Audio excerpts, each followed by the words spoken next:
Now we can continue with the class. The next topic is the transfusion of blood and agglutination of blood. Transfusion. Transfusion എന്ന് പറഞ്ഞാൽ നിങ്ങൾക്ക് അറിയാലോ എന്താണ് നമുക്ക് അത്യാവശ്യ സന്ദർഭങ്ങളിൽ മറ്റുള്ളവർക്ക് ബ്ലഡ് കൊടുക്കുക ട്രാൻസ്ഫ്യൂസ് ചെയ്യുക അത് കൊടുക്കുന്നതിനാണ് നമ്മൾ എന്ത് പറയുന്നത് ട്രാൻസ്ഫ്യൂഷൻ. അത് ഡെഫിനിഷൻ ആയിട്ട് പറയുകയാണെങ്കിൽ ഇങ്ങനെയാണ് intravenous transfer or administration of one person's blood to another's body is known as transfusion. The person who receives blood is called the donor and the person who donates blood is the receives the blood is the recipient and those who donate the blood is the donor. നിങ്ങൾക്ക് അറിയാം universal donor എന്ന് പറയുന്നത് O ഗ്രൂപ്പുകാരാണ്. Universal recipient എന്ന് പറയുന്നത് AB ഗ്രൂപ്പാണ്. Okay, ഇനി നമ്മൾ ഇങ്ങനെ ട്രാൻസ്ഫ്യൂഷൻ നടത്തുന്ന സമയത്ത് എന്തെല്ലാം കാര്യങ്ങൾ ശ്രദ്ധിക്കണം, ഏതാണ് മാച്ചിങ് ടൈപ്പ് അതേപോലെ തന്നെ മിസ്മാച്ചിങ് ടൈപ്പ്, രണ്ട് വാക്കുകളാണ് നമ്മൾ സാധാരണയായിട്ട് ഉപയോഗിക്കുന്നത്. അതായത് കറക്റ്റ് ആയിട്ട് ഇപ്പൊ നമ്മൾ സാധാരണ കേസിൽ അതേ ബ്ലഡ് ഗ്രൂപ്പ് തന്നെയാണ് കൊടുക്കുന്നത്. അല്ലാത്ത കേസിലാണ് നമ്മൾ ഈ പറഞ്ഞ പോലെ യൂണിവേഴ്സൽ ഡോണർ റെസിപ്പിയന്റ് എന്നുള്ളതിലേക്കൊക്കെ പോകുന്നത്. അപ്പോൾ ഒരു ഓപ്പറേഷൻ ആണെങ്കിൽ നമ്മൾ എന്ത് ചെയ്യും, അതിന് മുമ്പേ അത് ഒക്കെ മാച്ച് ചെയ്ത് വെക്കും. അങ്ങനെയുള്ള ബ്ലഡിനെ നമ്മൾ പറയുക എന്താണ് matching type or compatible type എന്നാണ് പറയുന്നത്. ഇത് മാച്ച് അല്ലെങ്കിൽ നമ്മൾ അതിനെ ഇൻകോമ്പാറ്റിബിൾ ഓർ മിസ്മാച്ചിങ് ബ്ലഡ് എന്ന് പറയുകയും ചെയ്യും. ഇനി നമ്മൾ നോക്കാം, ഒരു മാച്ച് ഇല്ലാത്ത ബ്ലഡ് ആണ് കൊടുക്കുന്നതെങ്കിൽ അവിടെ എന്തായിരിക്കും സംഭവിക്കുക. കൊടുത്തു കഴിഞ്ഞാൽ സ്വാഭാവികമായിട്ട് ഡോണർക്കാണ് പ്രശ്നം വരിക അതോ റെസിപ്പിയന്റ് ആണോ വരിക? റെസിപ്പിയന്റ് ആണ് കുഴപ്പം, ഡോണർ അവിടെ പ്രസക്തി ഇല്ലല്ലോ. അപ്പോ റെസിപ്പിയന്റിൽ എന്ത് സംഭവിക്കും എന്ന് വെച്ച് കഴിഞ്ഞാല് ഈ ഡോണറുടെ റെഡ് കോർപ്പസൽസ് അഗ്ലൂട്ടിനേഷൻ നടക്കും. I will repeat, agglutination of donors red corpuscles in the recipient. Agglutination എന്ന് പറഞ്ഞാൽ ഇതെല്ലാം കൂടെ കൂടി ഒന്നിച്ചിരിക്കുന്ന ഒരു പ്രസിപ്പിറ്റേറ്റ് ചെയ്യുന്ന സ്റ്റേജിനാണ് നമ്മൾ അഗ്ലൂട്ടിനേഷൻ എന്ന് പറയുന്നത്. അപ്പൊ ഇങ്ങനെ എല്ലാം കൂടെ അത് കൂടിയിരുന്ന് ഈ RBC അതായത് ഡോണറുടെ RBC ഒന്നിച്ച് കൂടിയിരുന്നിട്ട് എന്ത് സംഭവിക്കോ, there are some toxic reactions and it is fatal to the recipient also. അങ്ങനെ റെസിപ്പിയന്റ് മരണത്തിന് വരെ ഇത് കാരണമാകാം. ഇത് വളരെ പ്രസക്തമായിട്ടുള്ള ഒരു കാര്യമാണ്. ഇനി നമ്മൾ ബ്ലഡ് കൊടുക്കുന്ന സമയത്ത് എന്തൊക്കെയാണ് ശ്രദ്ധിക്കേണ്ടത്, അതായത് ഒരാൾക്ക് റിസീവ് ചെയ്യുന്ന സമയത്ത് എന്തെല്ലാം കാര്യങ്ങളിൽ നമ്മൾ കോൺഷ്യസ് ആയിരിക്കണം, പ്രിക്കോഷൻസ് ആണ്, എന്തൊക്കെ പ്രിക്കോഷൻസ് നമ്മൾ എടുക്കണം. ഒന്ന്, നമ്മൾ നോക്കും ആദ്യം അത് കോമ്പാറ്റിബിൾ ആണോ എന്ന്. നമ്മൾ പറയും ക്രോസ് മാച്ച് ചെയ്ത് നോക്കി എന്നൊക്കെ ആദ്യം പറയാറുണ്ട്. ആദ്യമേയൊക്കെ ചെയ്ത് വെക്കും ഓപ്പറേഷന്റെ കേസിലൊക്കെ, അല്ലേ പിന്നെ വേറെ ഒരു ആക്സിഡന്റ് ട്രോമ കേസിലൊക്കെ ആണെങ്കിൽ പെട്ടെന്ന് അത് നോക്കിയതിന് ശേഷം മാത്രമേ കൊടുക്കുള്ളൂ. അത് മാച്ച് ചെയ്യുന്നുണ്ടോ എന്ന് ആദ്യം നോക്കും. പിന്നെ ആളുടെ പ്രത്യേകത, ഈ ഡോണർ എങ്ങനെയാണെന്നും കൂടെ നമ്മൾ അറിയണം. ഡോണർക്ക് ഇൻഫെക്ഷൻസ് ഒന്നും പാടില്ല, എസ്പെഷ്യലി അതായത് ഹ്യൂമൻ ഇമ്മ്യൂണോ ഡെഫിഷ്യൻസി വൈറസ് ഉണ്ടോ നോക്കണം, HIV അതേപോലെ തന്നെ ഹെപ്പറ്റൈറ്റിസ് B, മലേറിയ, പാരസൈറ്റ്സ് അങ്ങനെയുള്ള എന്തെങ്കിലും അയാളുടെ ബ്ലഡിലുണ്ടോ നോക്കണം. അതായത് ഇങ്ങനത്തെ അസുഖങ്ങളൊന്നും അദ്ദേഹത്തിന് ഉണ്ടാകാൻ പാടില്ല. ആർക്ക്? ഡോണർക്ക്. ഇത് ഡോണർ വളരെ പെർഫെക്റ്റ് ആയിരിക്കണം എന്നർത്ഥം, അല്ലെങ്കിൽ ഒരു മഹാവിപത്തിലേക്കായിരിക്കും കാര്യങ്ങൾ പോവാ. നിങ്ങൾ എന്നെ പേപ്പറിലൊക്കെ വായിച്ചിട്ടുണ്ടാവും, HIV ഒക്കെ അങ്ങനെ പിടിപെട്ട് ഒന്നും അറിയാത്ത ആൾക്കാർക്ക് സ്വീകരിച്ച ബ്ലഡിന്റെ കുഴപ്പം കൊണ്ടായിരിക്കും മിക്കവാറും HIV പോയിട്ടുണ്ടാവുക. അപ്പൊ അങ്ങനെയുള്ള അതേപോലെ ഹെപ്പറ്റൈറ്റിസ് B ഒക്കെ ബ്ലഡ് ട്രാൻസ്ഫ്യൂഷനിലൂടെ പകരുന്നതാണ്. ജോണ്ടിസ് അങ്ങനെയുള്ള എല്ലാ പ്രശ്നങ്ങള്, മലേറിയൽ പാരസൈറ്റ് ഒക്കെ ഉണ്ടെങ്കിൽ അതൊക്കെ ടെസ്റ്റ് ചെയ്ത് ഡോണർ ക്ലിയർ ആണെന്ന് ഉറപ്പിച്ചതിന് ശേഷം മാത്രമേ ആ ബ്ലഡ് കൊടുക്കാൻ പാടുള്ളൂ. ഇത്രയും കാര്യങ്ങളാണ് നമ്മൾ ബ്ലഡ് ട്രാൻസ്ഫ്യൂഷനിൽ അറിയേണ്ടത്. ഇനി അടുത്ത ചെറിയൊരു ടോപ്പിക്കാണ്, ഇതിന്റെ കൂടെ തന്നെ പറയാൻ പറ്റുന്നതായത് ഞാൻ കണ്ടിന്യൂ ചെയ്യാണ്. അഗ്ലൂട്ടിനേഷൻ ഓഫ് ബ്ലഡ് ആണ്. ഇപ്പൊ ഞാൻ നേരത്തെ പറഞ്ഞു ഈ ക്ലംപിംഗ്, അതായത് ഒന്നിച്ചു കൂടുക അല്ലെങ്കിൽ പ്രസിപ്പിറ്റേറ്റ് ചെയ്യാം ബ്ലഡ്, ഇതിനെയാണ് നമ്മൾ അഗ്ലൂട്ടിനേഷൻ എന്ന് പറയുന്നത്. Agglutination is the clumping together of red corpuscles of donor blood in the recipient blood when blood transfusion involves incompatible or mismatching types of blood. നേരത്തെ ഞാൻ പറഞ്ഞു മിസ്മാച്ചിങ് ടൈപ്പ് ഓഫ് ബ്ലഡ് ആണ് ഒരു റെസിപ്പിയന്റിന് കിട്ടിയതെങ്കിൽ അവിടെ അയാളുടെ ബോഡിയിൽ വെച്ച് ഈ ഡോണറുടെ RBC ഒന്നിച്ച് ക്ലംപ് ചെയ്യും. ക്ലംപ് ചെയ്യാന്ന് പറഞ്ഞാൽ നമ്മളെ ഈ തൈരൊക്കെ പിരിഞ്ഞിരിക്കില്ല, ആ ഒരു രൂപത്തിലുള്ളതിനാണ് നമ്മൾ അഗ്ലൂട്ടിനേഷൻ അല്ലെങ്കിൽ ക്ലംപിംഗ് എന്ന് പറയുന്നത്. അപ്പൊ ആ ഒരു രൂപത്തിലേക്ക് പോകും. ഇതിന് കാരണം ഇവിടെ ആന്റിജൻ ആന്റിബോഡി റിയാക്ഷൻ നടക്കുന്നത് കൊണ്ടാണ്. ആന്റിജൻ ആന്റിബോഡി റിയാക്ഷൻ എന്ന് പറയുന്നത് നമ്മൾ നോർമൽ കേസില് ഈ ബ്ലഡ് ഗ്രൂപ്പ് ടെസ്റ്റ് ചെയ്യാൻ കൂടി വേണ്ടി ഉപയോഗിക്കുന്നുണ്ട്. ഇവിടെ നമ്മൾ പറയുന്നത് ഇങ്ങനെ മിസ്മാച്ചിങ് ബ്ലഡ് കൊടുത്തു കഴിഞ്ഞാൽ എന്താണ് അഗ്ലൂട്ടിനേഷൻ നടക്കുന്നത് എന്നുള്ളത്. ഇവിടെ നമുക്ക് അതിന് മുമ്പ് ഒരു കാര്യം ചെയ്യാം. ABO സിസ്റ്റത്തിലേക്ക് നമുക്കൊന്ന് കടന്നു പോകാം. ABO സിസ്റ്റം എന്ന് പറയുന്നത് നിങ്ങൾക്ക് ഫെമിലിയർ ആയതുകൊണ്ടാണ് ഞാനൊരു ഇതൊന്നും ഇവിടെ വരച്ച് കാണിക്കാത്തത്. ABO സിസ്റ്റം എന്ന് പറയുന്നത് കാൾ ലാൻസ്റ്റീനർ ആണ് റെക്കഗ്നൈസ് ചെയ്തത്. ആദ്യമായിട്ട് 4 തരം ബ്ലഡ് ഗ്രൂപ്പ് ഉണ്ട് എന്ന് തിരിച്ചറിഞ്ഞാണ്. There are mainly 4 types of blood groups: A, B, AB and O. It is based on the antigen present in the erythrocyte, that is RBC. If the antigen A present, the blood group is A, and B present, the blood group is B. If A and B present, blood group is AB, and if it is absent, O blood group. And there is also antibody in A group, B antibody present, and in B group, A antibody present. AB group, there is no antibodies, and in O group, both A and B antibodies present. We use the term agglutinogen to denote the antigen and agglutinin to denote the term antibody. So, antigen A can be called as the agglutinogen A, and antigen B, agglutinogen B. So, the blood grouping is based on these antibodies present or not. What happened if the mismatching transfusion occurred? In this case, in mismatching transfusion, it is always the red corpuscles of the donor blood that agglutinate, and not those of the recipient blood.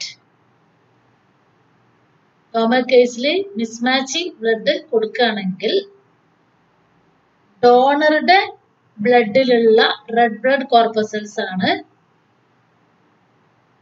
അഗ്ലൂട്ടിനേറ്റ് ചെയ്യപ്പെടുന്നത് എന്നുകൂടെ മനസ്സിലാക്കുക. അപ്പൊ ഇത്രയാണ് നമുക്ക് അഗ്ലൂട്ടിനേഷനെ കുറിച്ച് പറയാനുള്ളത്. നേരത്തെ നമ്മൾ പറഞ്ഞ പോലെ തന്നെ O ബ്ലഡ് ഗ്രൂപ്പാണ് യൂണിവേഴ്സൽ ഡോണേഴ്സ്. AB ബ്ലഡ് ഗ്രൂപ്പാണ് യൂണിവേഴ്സൽ റെസിപ്പിയന്റ്. നോർമൽ കേസിൽ സെയിം ബ്ലഡ് ഗ്രൂപ്പ് തന്നെയാണ് കൊടുക്കാറ്. അല്ലാത്ത വളരെ ബുദ്ധിമുട്ടുള്ള കേസിൽ മാത്രമേ നമ്മൾ വേറെ ബ്ലഡ് ഗ്രൂപ്പ് യൂണിവേഴ്സൽ എന്നുള്ള ആ കൺസെപ്റ്റ് ഉപയോഗിച്ചുകൊണ്ട് കൊടുക്കുന്നു. Okay, now we can start with another simple topic, hemostasis. Hemostasis നോക്കുക നിങ്ങളെ.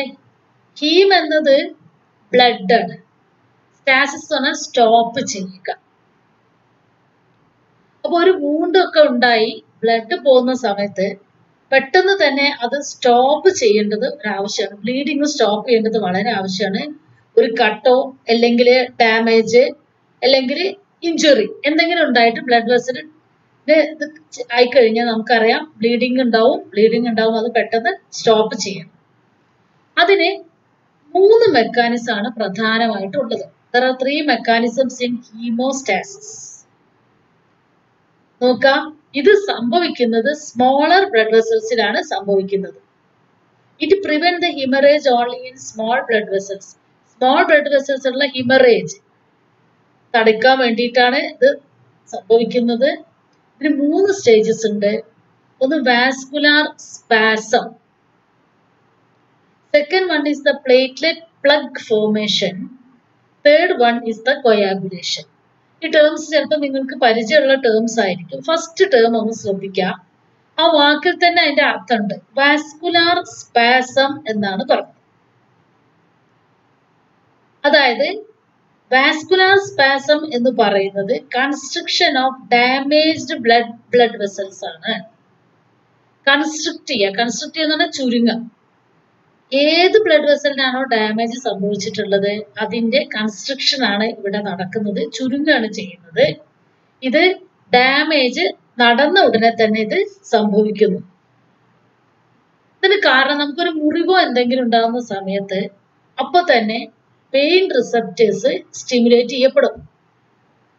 അതിന്റെ എഫക്റ്റ് ആയിട്ട് സെറോട്ടോണിൻ എന്ന് പറയുന്ന വാസോ കൺസ്ട്രിക്ടർ, സെറട്ടോണിൻ എന്ന് പറയുന്ന വസ്തു വാസോ കൺസ്ട്രക്ടർ എന്ന് പറഞ്ഞാൽ വെസൽസ്, ബ്ലഡ് വെസൽസിന് ചുരുങ്ങാൻ വേണ്ടി ഹെൽപ്പ് ചെയ്യുന്ന രാസവസ്തുവാണ് സെറട്ടോണിൻ എന്ന് പറയുന്നത്. അപ്പൊ ഈ സെറട്ടോണിന് ബ്ലഡ് പ്ലേറ്റ്ലെറ്റ്സ് ആണ് പ്രൊഡ്യൂസ് ചെയ്യുന്നത്. ഈ സെറട്ടോണിൻ എന്തിനു കാരണമാവും? ബ്ലഡ് വെസൽസ് കൺസ്ട്രക്ട് ചെയ്യാൻ കാരണമാവും. ഇതാണ് വാസ്കുലാർ സ്പാസം എന്ന് പറയുന്നത്. ഇനി രണ്ടാമത്തെ നോക്കുക, പ്ലേറ്റ്ലെറ്റ് പ്ലഗ് ഫോർമേഷൻ ആണ്. പ്ലേറ്റ്ലെറ്റ് പ്ലഗ് ചെയ്യാന്ന് പറഞ്ഞാൽ അടക്കുക എന്നാണ് അർത്ഥം. പ്ലേറ്റ്ലെറ്റ് വെച്ചിട്ട് ഇത് അടയ്ക്കണം. അപ്പൊ അതിനവിടെ നടക്കുന്ന പ്രോസസ്സുകൾ എന്തൊക്കെയാണെന്ന് നമുക്കൊന്ന് നോക്കാം. ഇവിടെ വാസ്കുലാർ സ്പാസം നടന്നു കഴിഞ്ഞ ഉടനെ പ്ലേറ്റ്ലെറ്റ്സ് ആക്ടിവേറ്റ് ചെയ്യപ്പെടുകയാണ്. ഈ പ്ലേറ്റ്ലെറ്റിന് ആക്ടിവേഷന് കാരണം ത്രോംബിനാണ്. അപ്പൊ ത്രോംബിൻ ആക്ടിവേറ്റ് ചെയ്യുന്ന ഈ പ്ലേറ്റ്ലെറ്റ്സ് എന്ത് ചെയ്യുന്നു വെച്ച് കഴിഞ്ഞാല് ഈ നമ്മളെ മുറിവിൽ എന്തെങ്കിലും കട്ടുണ്ടാകുന്ന സമയത്ത് അവിടെ ഒരു ഡാമേജ് ഒക്കെ ഉണ്ടാവുമല്ലോ, അവിടെ പോയിട്ട് പറ്റിപ്പിടിക്കുകയും വേണം. അപ്പം ഈ ത്രോംബിൻ ആണ് പ്ലേറ്റ്ലെറ്റിന്റെ ആക്ടിവേഷന് കാരണമാവുന്നത്. അത് അവിടെ വന്ന് എന്ത് ചെയ്യുന്നു, ആ എഡ്ജിൽ വന്നിട്ട് തട്ടിയിരിക്കുക. അതായത് ഒരു റഫ് സർഫസ് ഒക്കെ വരുന്ന സമയത്താണ് സാധാരണയായിട്ട് ഈ പ്ലേറ്റ്ലെറ്റ് ഒക്കെ പ്രവർത്തിക്കാൻ തുടങ്ങുന്നത്. അതോടൊപ്പം തന്നെ നോക്കുക, ഈ പ്ലേറ്റ്ലെറ്റിന്റെ സൈസ് കൂടും, അതൊരു സ്റ്റിക്ക് ചെയ്യുന്ന ഒരു അവസ്ഥയിലേക്ക് വരും, അതിന്റെ പ്രോപ്പർട്ടി ഒക്കെ മാറിയിട്ടുണ്ടാവും. And stick to the collagen fibres and or endothelium of the cut edges of the vessels. അപ്പൊ ഈ പ്ലേറ്റ്ലെറ്റ്സ് വന്നിട്ട് എന്ത് ചെയ്യുന്നു വെച്ച് കഴിഞ്ഞാല് ആ എൻഡോത്തീലിയൽ ലൈനിങ് എന്ന് പറയുന്നത് ഈ ബ്ലഡ് വെസലിന്റെ ഉള്ളിലുള്ള ലൈനിങ് ആണ് എൻഡോത്തീലിയൽ ലൈനിങ്. ആ ലൈനിങ്ങിന്റെ അവിടെ വന്നിട്ട് സ്റ്റിക്ക് ചെയ്തിരിക്കും. ഇതിനെ നമ്മൾ പറയുന്നത് പ്ലേറ്റ്ലെറ്റ് പാച്ച് എന്നാണ്. ഇങ്ങനെ ഇവിടെ വന്ന് അറ്റാച്ച് ചെയ്തിരിക്കുന്ന പ്ലേറ്റ്ലെറ്റ്സ് ADP റിലീസ് ചെയ്യും. അതോടൊപ്പം തന്നെ ചില എൻസൈംസും റിലീസ് ചെയ്യാൻ തുടങ്ങും. ഈ എൻസൈംസ് മറ്റുള്ള പ്ലേറ്റ്ലെറ്റ്സിനെ ആ ഭാഗത്തേക്ക് അട്രാക്ട് ചെയ്യാൻ തുടങ്ങുകയാണ് ചെയ്യുന്നത്.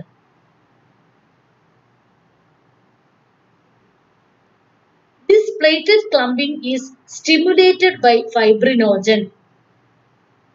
ഇങ്ങനെ എല്ലാവരും കൂടെ ഒന്നിച്ചു കൂടുതൽ നമ്മൾ ക്ലംപിംഗ് എന്നാണ് പറയുക, കൂടിച്ചേരുന്നത്. ഇതിന് സഹായിക്കുന്നത്, സ്റ്റിമുലേറ്റ് ചെയ്യുന്നത് ഫൈബ്രിനോജൻ ആണ്.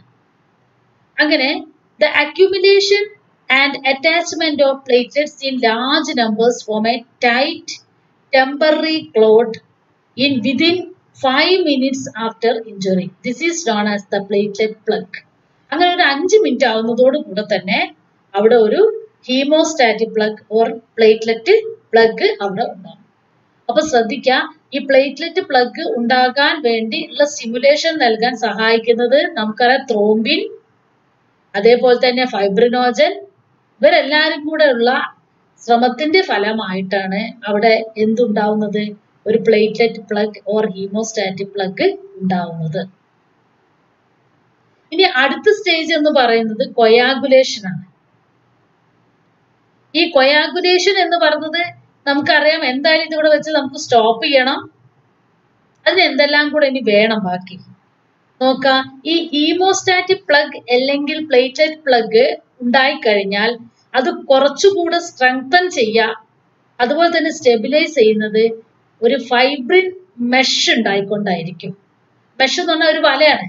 അപ്പൊ അതിന് ചുറ്റും ഒരു ഫൈബ്രിൻ മെഷ് ഉണ്ടായി കഴിഞ്ഞാൽ എന്ത് പറ്റും? ഇതിലേക്ക് ബാക്കിയുള്ള വസ്തുക്കളൊക്കെ വന്ന് this thrombus contain platelet alone is called the white thrombus. Sometimes the erythrocytes also get attached to the platelet plus such thrombus is called red thrombus. അപ്പൊ ഇങ്ങനെ വരുന്ന ഇവിടെ ഈ വല പോലെയുള്ള ഒരു മെഷ്, ഫൈബ്രിൻ മെഷ് അവിടെ ഉണ്ടാവുന്നു. അങ്ങനെ ഒരു ക്ലോട്ട് അവിടെ ഫോം ചെയ്യുന്നു. ഈ ക്ലോട്ടിനെയാണ് നമ്മൾ ത്രോംബസ് എന്ന് പറയുന്നത്. അത് വെറും പ്ലേറ്റ്ലെറ്റ് മാത്രമേ ഉള്ളെങ്കിൽ നമ്മൾ അതിനെ വൈറ്റ് ത്രോംബസ് എന്ന് പറയും. പിന്നെ എരിത്രോസൈറ്റ്സും കൂടെ അവിടെ വന്ന് എൻറ്റാങ്കിൾ ചെയ്യുന്നുണ്ടെങ്കിൽ അതിനെ റെഡ് ത്രോംബസ് എന്ന് പറയും. ഇങ്ങനെ ഉണ്ടായിട്ടുള്ള ക്ലോട്ടിനെയാണ് ത്രോംബസ് എന്ന പേരിലും കൂടെ അറിയപ്പെടുന്നത്. ഇങ്ങനെ bleeding, once the bleeding has come to complete halt, നിന്ന് കഴിഞ്ഞാല് പിന്നീട് അതവിടെ ആവശ്യമില്ലല്ലോ. അപ്പൊ ക്ലോട്ടിനെ ഡിസോൾവ് ചെയ്യാൻ വേണ്ടി ഹെൽപ്പ് ചെയ്യുന്ന എൻസൈമാണ് പ്ലാസ്മിൻ എന്ന് പറയുന്നത്. പ്ലാസ്മിൻ. ഇങ്ങനെ ഈ ക്ലോട്ട് ഡിസോൾവ് ചെയ്യുന്ന പ്രോസസ്സിനെ ഫൈബ്രിനോലൈസിസ് എന്നും കൂടെ പറയും. ഫൈബ്രിനോലൈസിസ്. ലൈസിസ് എന്ന് പറഞ്ഞാൽ അത് ഇല്ലാതാക്കുക എന്നാണ് അർത്ഥം. ഈ പ്ലാസ്മിന് സാധാരണ ബ്ലഡിൽ ഒക്കർ ചെയ്യുന്നത് ഒരു ഇനാക്റ്റീവ് സ്റ്റേജിലായിരിക്കും, അല്ലെങ്കിൽ ഒരു പ്രോ എൻസൈം സ്റ്റേജിലായിരിക്കും. അതിനെ പ്ലാസ്മിനോജൻ എന്നാണ് പറയുന്നത്. I will conclude. ഹീമോസ്റ്റാസിസ് എന്ന് പറയുന്നതിൽ 3 സ്റ്റേജസ് ആണ് ഉള്ളത്. ഒന്ന് വാസ്കുലാർ സ്പാസം. വാസ്കുലാർ സ്പാസം എന്താ നിങ്ങൾക്ക് മനസ്സിലായിട്ടുണ്ടാവും. ബ്ലഡ് വെസൽ കൺസ്ട്രിക്റ്റ് ചെയ്യാം, ചുരുങ്ങുന്നതിനെയാണ് വാസ്കുലാർ സ്പാസം എന്ന് പറയുന്നത്. ഇതിന് ഹെൽപ്പ് ചെയ്യുന്നത് വാസോ കൺസ്ട്രിക്ടർ ആയിട്ടുള്ള സെറട്ടോണിൻ ആണ്. സെറട്ടോണിന്റെ ഉൽപാദനത്തിന് കാരണമാവുന്നത് പെയിൻ റിസപ്റ്റേഴ്സ് സ്റ്റിമുലേറ്റ് ചെയ്യപ്പെടുമ്പോഴാണ്. Serotonin is produced by the blood platelets. Next stage is the platelet plug formation ആണ്. platelet plug formation കാരണമാവുന്നത് ത്രോംബിൻ, അതേപോലെ തന്നെ ഫൈബ്രിനോജൻ. ഇവരുടെ എല്ലാവരുടെയും സഹായത്തോടു കൂടിയാണ് ഈ പ്ലേറ്റ്ലെറ്റ് പ്ലഗ് ഉണ്ടാകുന്നത്. പ്ലേറ്റ്ലെറ്റ് പ്ലഗ് ഉണ്ടായിക്കഴിഞ്ഞാൽ അടുത്ത സ്റ്റേജ് കൊയാഗുലേഷൻ ആണ്. കൊയാഗുലേഷൻ എന്ന് പറയുന്നത് ഈ പ്ലേറ്റ്ലെറ്റ് പ്ലഗിനെ സ്ട്രെങ്തൻ ചെയ്യാണ്. സ്ട്രെങ്തൻ ചെയ്യുന്നത് ഫൈബ്രിൻ മെഷ് ഉണ്ടായിക്കൊണ്ടായിരിക്കും. അതിന് മുകളിലായിട്ട് ഫൈബ്രിൻ മെഷ് ഉണ്ടാവുന്നു. ഇത് വെറും പ്ലേറ്റ്ലെറ്റ്സ് മാത്രമാവുമ്പോൾ അത് വൈറ്റ് കളർ ആയിരിക്കും. അപ്പൊ അതിനെ നമ്മൾ വൈറ്റ് ത്രോംബസ് എന്ന് പറയും. If there is a presence of red blood cells it is the red thrombus. ഇങ്ങനെ ഇത് ഉണ്ടായി കഴിഞ്ഞു. അങ്ങനെ ബ്ലീഡിംഗ് ഒക്കെ നിന്ന് കഴിഞ്ഞാൽ അതിനെ ലൈസ് ചെയ്യിക്കാൻ, അതായത് ക്ലോട്ട് ഇല്ലാതാക്കാൻ വേണ്ടി ഹെൽപ്പ് ചെയ്യുന്നതാണ് പ്ലാസ്മിൻ എന്ന് പറയുന്ന enzyme. It is present in the form of plasminogen. ഇങ്ങനെ ക്ലോട്ട് ഡിസോൾവ് ചെയ്യുന്നതിനെ ഫൈബ്രിനോലൈസിസ് എന്ന് പറയും. ഓക്കെ, അപ്പൊ ഇത്രയും സെഷന് നിങ്ങൾക്ക് മനസ്സിലായെന്ന് വിശ്വസിക്കുന്നു. ഓക്കെ.